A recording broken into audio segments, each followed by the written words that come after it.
حسابها كان غراما আপনার জন্য এবারে প্রশ্ন, আমরা যার তিলাওয়াত শুনেছি তার নাম কি?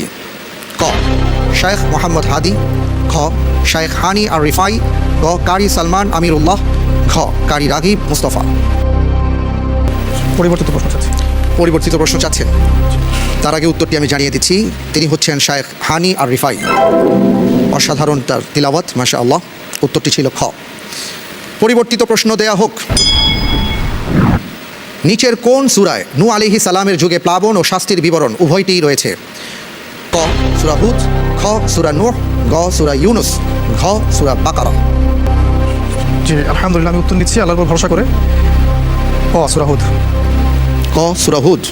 ইনশাআল্লাহ। লক করে দেওয়া হোক ক সূরা হুদ। আপনি এবার যে উত্তরটি দিয়েছেন আমি দেখতে পাচ্ছি এই উত্তরটি সঠিক হয়েছে। আলহামদুলিল্লাহ।